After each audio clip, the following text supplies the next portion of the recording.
Bom dia, pessoal, tudo bem?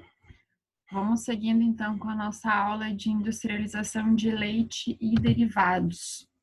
Então, seguindo a sequência da aula passada, na qual a gente falou sobre a recepção do leite cru no laticínios e as análises necessárias, né, para seguir o processamento desse leite.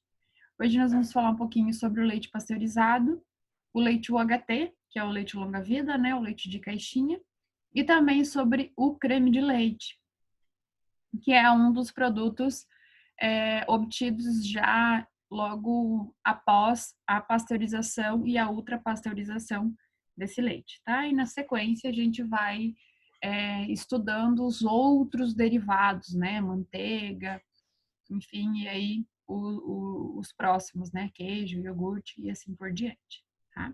Então, eu vou mandar para vocês esse material, essa gravação também, e vocês vão ter uma lista de exercícios, que vai ser referente à aula da semana passada sobre as análises físico-químicas, que são feitas na recepção desse leite, e também sobre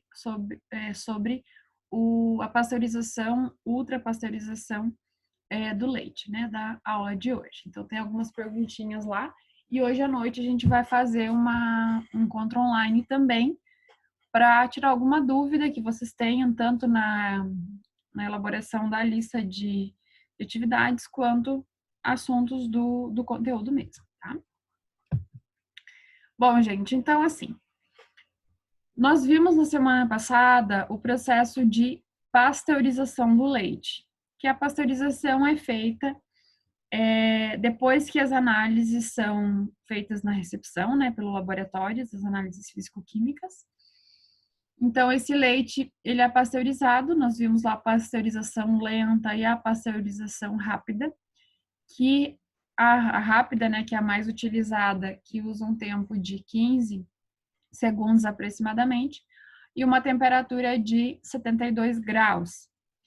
Seguido, então, da pasteurização, esse leite é refrigerado e pode ficar armazenado por 48 horas em silos de refrigeração a 4 graus. Depois que esse leite é pasteurizado, né, que ele pode ficar armazenado, ele vai para o processo de ultrapasteurização, que é a fabricação, o processo do leite UHT, o leite longa-vida que a gente conhece. Tá? Então, para avaliar se essa pasteurização foi adequada, tem o teste para ser realizado, um teste enzimático, que é a avaliação da presença de fosfatase e peroxidase, que são duas enzimas. Então, como que funciona esse teste? Ele é bem simples. E a fosfatase, no caso, ela é uma enzima que ela é inativada a 72 graus por 15 segundos, que é o tempo da pasteurização. Enquanto que a peroxidase, ela vai ser inativada em uma temperatura maior, né, acima de 78 graus. Então, isso quer dizer que a fosfatase é inativada no momento da pasteurização e a peroxidase não.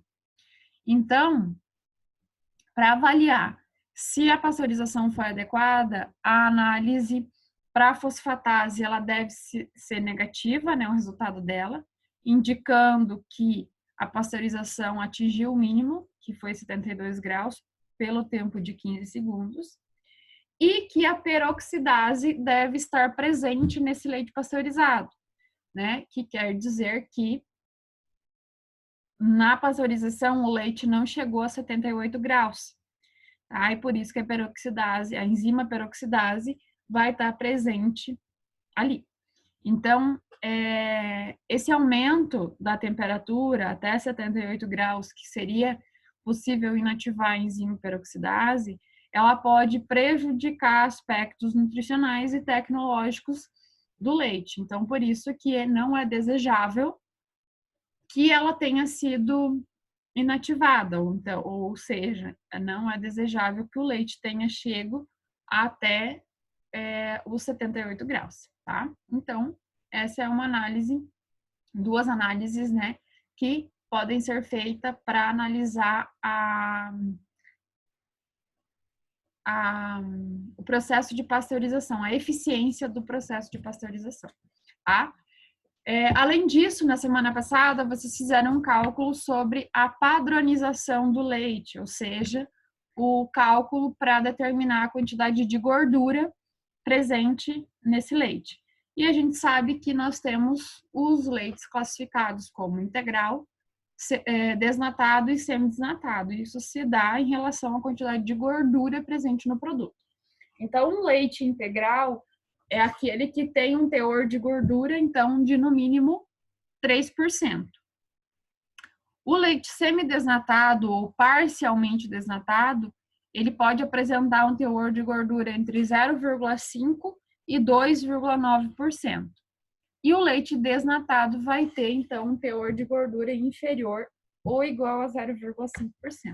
Então, de acordo com o cálculo que vocês fizeram, ocorre essa padronização. Se é necessário aumentar a quantidade de gordura, então vai ser adicionado gordura nesse leite. Caso contrário, é adicionado o leite desnatado nele, tá? Isso quer diminuir a quantidade de gordura. Além da padronização, então, que é o processo de adicionar ou retirar gordura no leite, tem um outro processo que é bem importante, que é a homogeneização do leite. O que é homogeneização? O que é homogeneizar? Homogeneizar é deixar um produto na mesma fase. Então, nesse caso, a gente sabe que quando nós deixamos um leite pasteurizado, por exemplo, parado lá num copo, o que vai acontecer? Ele pode separar, ou até mesmo o leite cru, ele separa as fases, ele fica a gordura na parte de cima e o soro, né, na parte de baixo, a parte líquida embaixo. Então, ocorre aí uma separação de fases. Isso não é agradável e não é desejável para o produto. Então, quem tem o costume de comprar o leite pasteurizado, que é aquele leite de saquinho, às vezes percebe essa separação da gordura, né? Às vezes ela fica aderida, inclusive, nas paredes do saquinho. E isso não dá um aspecto muito agradável para o produto, né? Então, o processo de homogeneização do leite, ele evita que ocorra essa separação entre a gordura e o soro, né? A gente sabe que a gordura tem uma densidade menor do que a água, então por isso que ela fica na parte de cima. E ela também é hidrofóbica, ou seja, ela repele a água, ela não tem uma afinidade química com a água presente no leite do todo. Por isso que elas acabam se separando, né? Então, a homogeneização é um processo bem importante para melhorar essa característica, né, essa aparência do leite. Então, depois do processo de pasteurização, a homogeneização pode ser feita por um equipamento, né, o homogeneizador. E como funciona essa homogeneização? Como que a gente consegue um resultado eficiente? Então, no homogeneizador, o leite vai passar sob pressão, né, no homogeneizador, onde tem pequenos orifícios, conforme está mostrado aqui na imagem. Isso vai quebrar as moléculas de gordura, né, são moléculas grandes, elas vão ser quebradas em tamanhos menores, né, conforme tá as bolinhas laranjas ali bem pequenininhas. Então, quanto menor for esses glóbulos de gordura, essas moléculas de gordura, mais fácil delas ficarem misturadas com o soro, né, ou com a água do leite e vão acabar não se separando, tá? Então, o homogeneizador tem essa função de quebrar as moléculas de gordura que estão num tamanho maior por um tamanho menor para que elas fiquem todas misturadas e, consequentemente, o leite fique na mesma fase, que não vai ocorrer essa separação, tá? Aqui nós temos um exemplo do processamento do leite pasteurizado, tá? São várias, se vocês pesquisarem, a gente consegue visualizar vários fluxogramas. Esse aqui é um fluxograma bem legal, que mostra todo o processo da pasteurização, onde tem a inserção de água gelada e de água quente de água gelada, né? Para aumentar a temperatura do leite e, em seguida, diminuir. Também tem o processo de homogeneização, que a gente acabou de falar, e a centrífuga, que é utilizada, então, para a padronização da gordura do leite. Tá? A embalagem, então, do leite pasteurizado, comumente utilizado, são os saquinhos, né, que nós conhecemos. São embalagens de polietileno de 1 litro. Esse saquinho ele deve ser íntegro, né, e livre de contaminação, assim como qualquer outra embalagem de leite, né, e derivados. E o leite pasteurizado, ele também pode ser integral, desnatado ou semi-desnatado, né? Ele vai ter o teor de gordura padronizado. Além do leite pasteurizado de saquinho, nós temos o leite UHT, que é o leite longa-vida ou o famoso leite de caixinha, tá? O HT, né, do inglês, né, traduzido, ele se refere a ultra alta temperatura.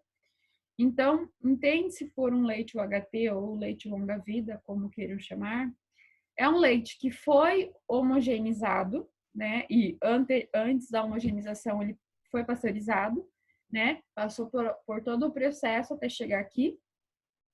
E a ultra alta, o processo HT, né, de ultra alta temperatura, se dá então uma temperatura de 130 a 150 graus, por um tempo muito menor, 2 a 4 segundos, tá?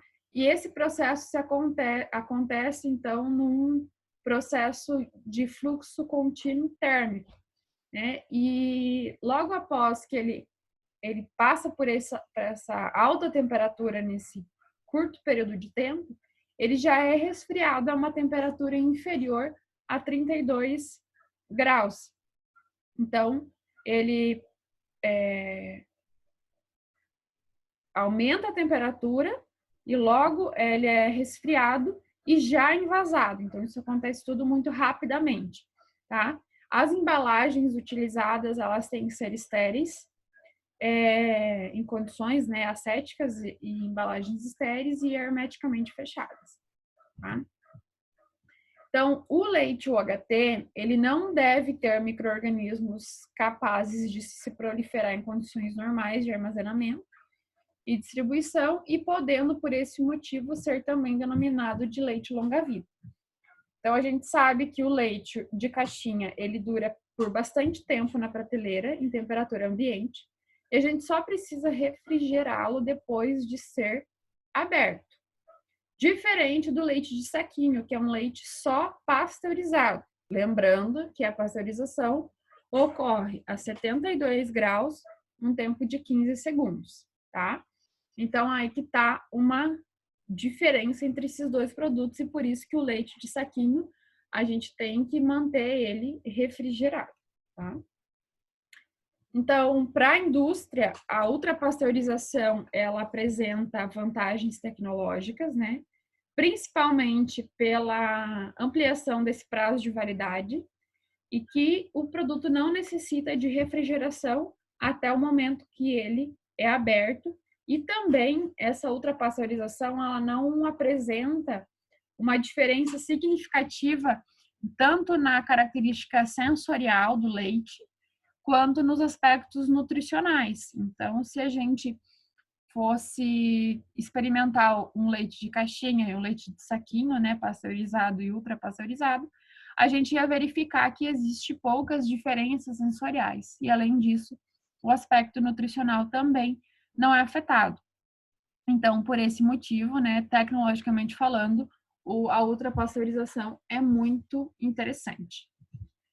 Então, o processo de ultrapasteurização do leite, ele se dá pela recepção, filtragem e armazenamento do leite cru, que é aquilo que nós vimos na semana passada, seguido, então, da pasteurização.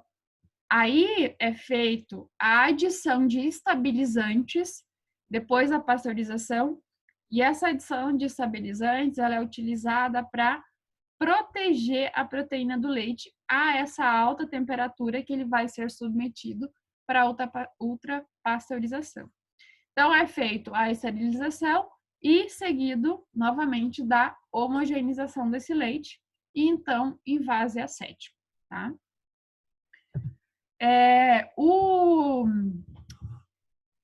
O produto que é adicionado, então, os estabilizantes que são adicionados é o citrato e o fosfato de sódio. Eles são utilizados numa quantidade de 0,1 gramas por 100 ml de leite, né? E vão atuar, como eu falei, estabilizantes da proteína do leite, né? Então, depois que isso é adicionado, esse leite é padronizado, né? É feita uma padronização da quantidade de gordura que eu quero, né? Que a indústria quer, seja um leite integral, desnatado ou semidesnatado, e ele é armazenado. Depois disso, ele vai para o processo da ultrapasteurização, tá? Aqui está um esquema do equipamento utilizado, então, para pasteurização e para adição dos estabilizantes. Aqui segue um esquema, então, para depois desse processo de pasteurização e adição de estabilizantes, né, onde ele vai para esterilização e homogeneização, que é o esquema que nós vimos lá no início, tá? Aqui é uma imagem de uma planta da indústria do laticínios, então todos os processos que o leite passa para o processo UHT, de ultrapasteurização, tá? Na internet vocês conseguem visualizar vários fluxogramas. Esse foi um dos mais, achei bem fácil de identificar aonde ocorre a ultrapasteurização, o homogeneizador, o tanque do produto, máquina de invase, acumulador de embalagens, aplicador de tampas e a encaixotadora, tá? Então, nós falamos sobre a embalagem acética, que ela é um processo de extrema importância, né? Considerando que o leite passou por todo o processo de esterilização, ele precisa ser armazenado em um local adequado. Então, para isso, são utilizadas essas caixinhas, né, que a gente bem conhece, e ela tem várias camadas, né, de extrema importância, né? Então, todos vocês aí já tiveram contato com esse tipo de embalagem e também já devem ter visto algo sobre isso, né, lido em algum momento para algum tipo de produto. Então, nós temos aqui 7 camadas desse produto, né? A primeira delas é uma camada de polietileno, que tem a função de proteger umidade exterior, né, que possa entrar em contato com essa embalagem. A segunda camada é de papel, que vai dar estabilidade e resistência à embalagem. A terceira camada é de polietileno novamente, né, é uma camada de aderência. A quarta camada é uma folha de alumínio, que tem uma barreira, então, contra o oxigênio, aroma e luz, né, não vai deixar com que isso entre em contato com o produto. A quinta camada é uma camada de polietileno novamente para dar aderência de uma camada para outra. A sexta camada é outra camada de polietileno para que tenha a proteção do produto. E a sétima camada, então, é a impressão, tá? Então, vejam aqui, ele repete o que eu falei anteriormente, né? A função específica, então, para garantir a formação, durabilidade e esterilidade dessas embalagens, né? É importante que vocês deem mais uma lida para entender qual é a função. Isso serve para embalagem de leite, creme de leite, leite condensado, produtos de origem vegetal, por exemplo, molho de tomate, milho, ervilha, enfim, qualquer produto que venha embalado dentro dessas caixinhas, tá? Então, durante essa produção, né, são coletadas diversas embalagens para análise, né, que é avaliada a integridade, a fim de monitorar também se são embalagens herméticas e formação das mesmas, tá? Então, vários testes são feitos também para as embalagens, eu só vou citar alguns deles, né, que é feito análise de eletrolítico em função das camadas de alumínio que são colocadas, né, em uma das paredes, análise de infiltração de tinta, análise de tinta no canal de ar, análise de arranque de fita na solda longitudinal. Então, tudo isso são produtos, né, componentes que fazem parte da embalagem, que ela não pode ter pode ter contato com o produto, mas não pode reagir com o produto, né? E análise de solda transversal também. Então, além do cuidado com o produto, tem-se um cuidado com essa embalagem, né? Considerando que esse produto vai ficar bastante tempo em contato com essa embalagem, né? Então, ela tem que ser uma embalagem íntegra e que proteja esse produto por aquele tempo que a indústria colocar lá, que vai ter um prazo de validade ideal. Então, o padrão de identidade e qualidade do leite, ele vai se dar por alguns requisitos.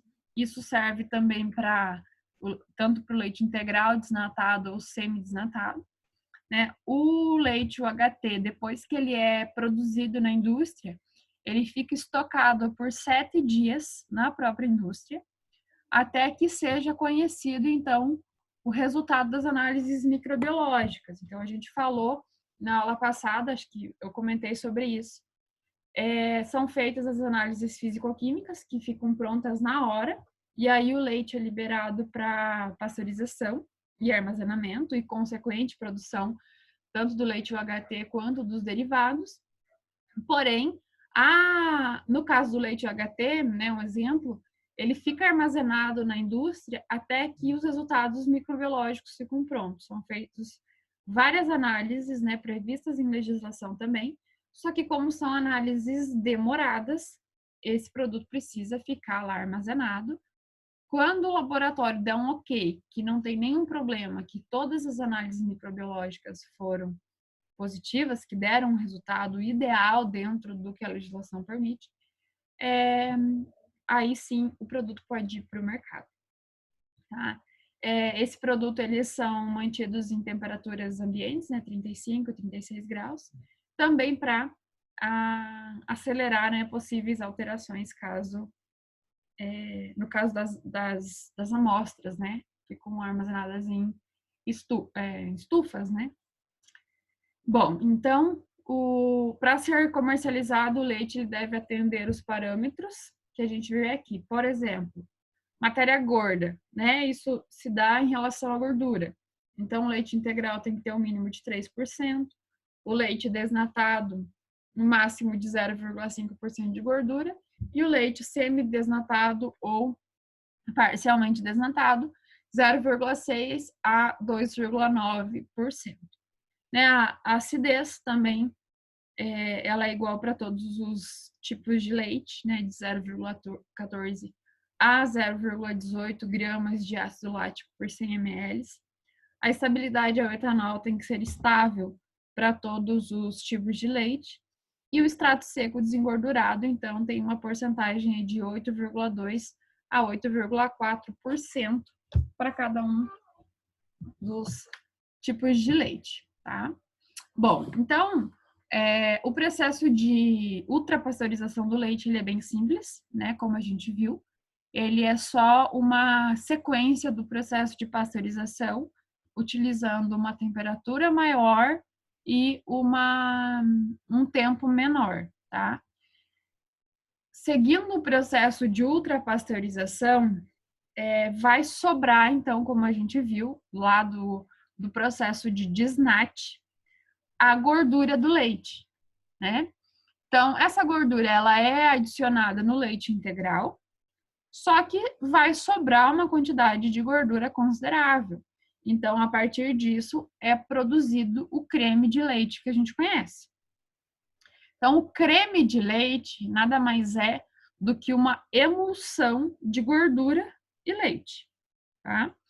Então, o teor de gordura no leite, como nós vimos, é um fator que determina o preço pago ao produto em algumas empresas, porque essa gordura, ela vai ser passiva de agregação de valor, né? Quando ela for comercializada, então, na forma de creme de leite ou de manteiga. Né? Manteiga é o próximo produto que nós vamos ver. Então, o creme de leite, ele vai poder ser vendido tanto a granel, para uso industrial, Pode ainda ser vendido como pasteurizado, que é a nata, que a gente conhece. Ou ainda o creme de leite UHT, que é o ultrapasteurizado, que é o creme de leite de caixinha, tá?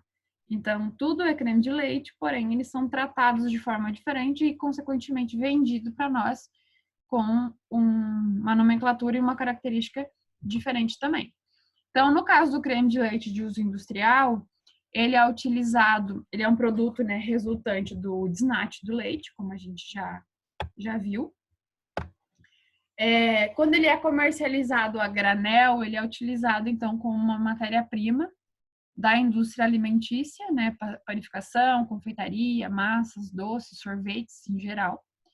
E ele é denominado creme de leite a granel para uso industrial, né, vendido em quantidades maiores. Né. Também segue algumas normas do Ministério da Agricultura, né, ele segue um padrão de identidade de gordura láctea. Então, nós temos aí um mínimo de acidez, aditivos não é permitido que seja utilizado, então só pode ser utilizado a gordura do leite mesmo, não é colocado nenhum tipo de aditivo nesse produto. Tem uma temperatura de transporte e de recebimento ideal, então, para esse produto. Também não deve conter matérias estranhas, colostro, sangue, pus, antissépticos, antibióticos, enfim, tudo que não pode conter no leite também não vai poder conter no creme de leite, tá? Segue as mesmas regras. Além do creme de leite a granel, tem o creme de leite pasteurizado, né, a nata que nós conhecemos, que é um produto lácteo relativamente rico em gordura, formando emulsão de gordura e água. A gente sabe que ali está misturado o leite, né, a água do leite e gordura. Essa ela vai poder ser ou não vendida como homogeneizada. Aqui nesse exemplo dessa nata da firmeza, dá para ver ali em cima daquela frase bate chantilly, está escrito homogeneizado. Ela deve ser submetida a um processo de pasteurização como um tratamento para destruir, né, micro-organismos patogênicos, da mesma forma que ocorre para o leite. Então, a nata, ela deve conter no mínimo 45% de gordura e uma acidez máxima de 0,2%. E nesse caso da nata, é permitida a adição de espessantes e estabilizantes. Então, aqui tem dois exemplos que são utilizados, né, o máximo de 0,5%, que pode ser utilizado nesse produto. Pode ser utilizado carragena, goma guar, em alguns casos gelatina e assim por diante, tá? Então, vejam aqui uma diferença entre a gordura a granel, que a gente viu antes, né, o creme de leite a granel que é vendido, e no caso da nata, né, o creme de leite pasteurizado. Aqui eu coloquei para vocês um fluxograma com a explicação sobre a obtenção da nata. Então, inicialmente você tem a obtenção do creme, a padronização do teor de gordura, que funciona do mesmo jeito que se faz para o leite, pelo diagrama de Cobenzi, que é aquele exemplo que vocês calcularam na semana passada. Aí tem que verificar qual foi a porcentagem de gordura que foi encontrada e aí verificar se precisa ser adicionado mais leite ou mais gordura, né? No caso dessa padronização. Depois são adicionados os espessantes e estabilizantes. É feita a pasteurização desse creme, resfriamento, invase e estocagem, tá? Então, vejam que, nesse caso, nós temos a adição dos espessantes e estabilizantes que vão proteger aí a proteína, principalmente, né, dessa gordura, e vão dar essa característica que a nata tem, né, de ser espessa, e aí depois ela segue o fluxo normal de produção, né, pasteurização e resfriamento. No caso da pasteurização, pode ser feita a pasteurização lenta, que aí utiliza temperaturas mais baixas, né, por um tempo maior, podendo ser utilizado aí de 68 a 70 graus, 30 minutos, 80 graus, 10 minutos e 95 graus, 3 minutos. Uma pasteurização rápida utiliza aí uma temperatura de 90 graus por 20 segundos. Então, esse tempo, essa característica, esse tempo utilizado, temperatura, vai influenciar diretamente na característica desses produtos, tá? Depois do creme da nata, então, a gente tem o creme de leite UHT, que é ultrapasteurizado. Ele também é denominado dessa forma porque ele é igual ao leite. Ele se denomina como longa-vida, ou seja, ele vai durar por muito tempo, tem uma vida de prateleira bastante grande. Também vai ser armazenado, envasado numa embalagem acartonada, né? No caso, a caixinha, hermeticamente fechada e em condições ascéticas, tá? Então, o creme de leite, o HT, ele também segue alguns requisitos da legislação quanto à porcentagem de matéria gorda e também a acidez, né? O creme de leite, o HT, ele pode conter agentes espessantes ou estabilizantes, que é permitido pela legislação, em uma quantidade total de 0,5% também no produto final. Poderão conter sais estabilizantes permitidos em quantidade total máxima de 0,2%. Então, ele é igual à nata, pode ser adicionado esses aditivos. A diferença é que ele é ultrapasteurizado e a nata não. Tanto que a gente sabe que ela tem uma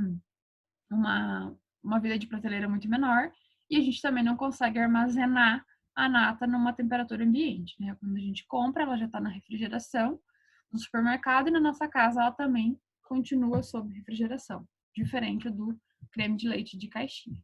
Tá, gente? Então, era isso que eu tinha para a aula de hoje. Hoje à noite a gente vai conversar um pouquinho mais sobre isso, vou tirar algumas dúvidas, caso vocês tenham, e vocês têm uma lista de exercícios para fazerem sobre esse assunto e sobre o assunto da aula passada, tá bom? Até mais!